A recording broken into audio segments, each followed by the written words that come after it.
السلام عليكم chers élèves.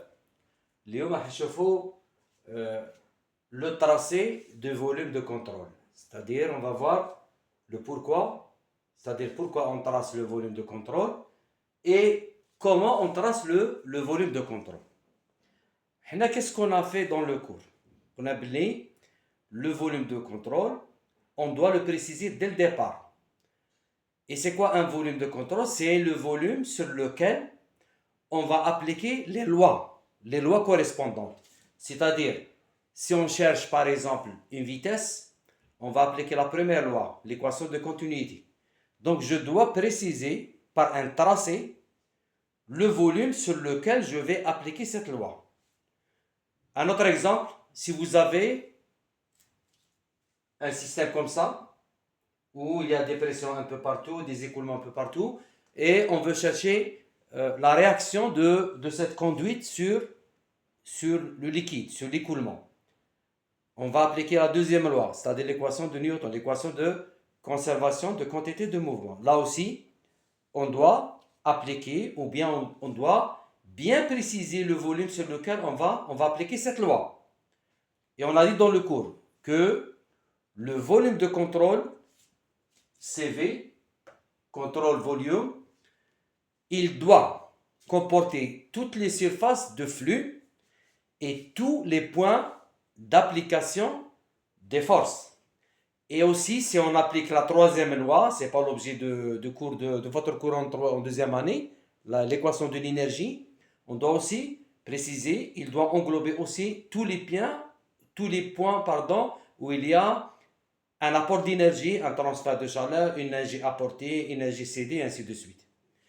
Dans ces exemples que vous voyez ici, premier cas, nous avons des surfaces de flux, 1, 2, 3, et on nous demande par exemple, étant donné on a donné les V1, V2, et on cherche V3 par exemple, là, on doit préciser le volume de contrôle.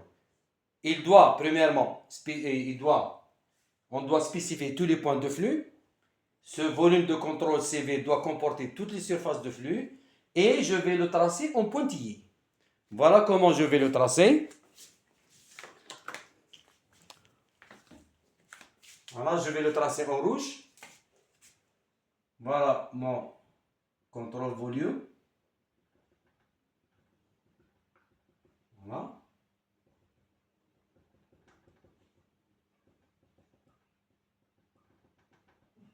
Remarquez bien que le volume de contrôle, il est tracé juste avec la surface 2. Il y a une différence entre cet endroit et cet endroit parce que ce n'est pas la même vitesse. Là aussi. Donc je dois faire une extension jusqu'à ce point.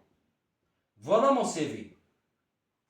Un CV, bien sûr, il représente, il montre des surfaces de flux, des surfaces de passage d'un écoulement. Une surface, bien sûr, elle est donnée par sa normale.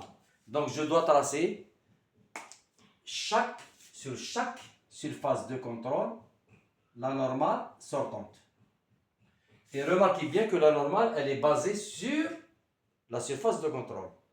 Attention, il ne faut pas tracer comme ça. Ou bien tracer dans le vide comme ça. Non, il faut que la base de votre flèche, c'est la surface de contrôle. Sinon, ça ne veut rien dire. Donc, je vais effacer. Et je vais tracer les autres surfaces les autres normales. Voilà. Dans ce deuxième exemple, vous avez un branchement quelconque, une conduite comme ça. Vous avez une entrée et deux sorties par exemple. Une entrée avec une pression P1, une sortie avec une pression atmosphérique. On peut avoir n'importe quelle pression. Là, c'est un exemple, c'est juste un exemple. Vous avez la pression atmosphérique. Et là aussi, vous avez la pression. Nous avons un écoulement sortant, V2, et nous avons aussi un écoulement sortant, V3. Là aussi, je dois spécifier le volume de contrôle sur lequel je vais appliquer la loi de conservation de quantité de mouvement, puisque je cherche une force ici, une réaction. Donc, de la même manière, je le trace, ce volume de contrôle, en pointillé. Voilà.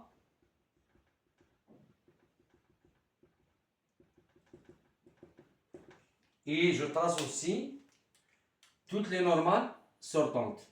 N, N et N. Il y a des livres, bien sûr, qui écrivent DS, ou bien N1, N2, N3, ou bien DS1, DS2, c'est la même chose. Si vous revenez ici, à cet exemple, là nous avons un grand réservoir avec une conduite d'une certaine longueur, où vous avez un calorifugage quelque part, il y a une chaleur ajoutée entre le point 2 et 3.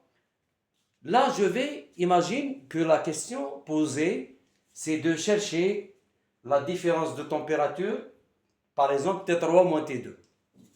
Là, c'est clair que la partie sur laquelle je vais appliquer, maintenant c'est l'équation d'énergie qui donne les différences de température, bien sûr c'est cette partie uniquement.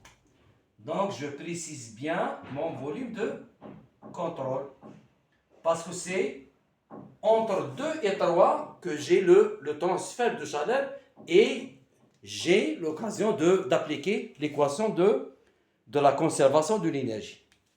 D'accord? Voilà, bien sûr, avec les normales, comme d'habitude, je vais les tracer en bleu. N et N.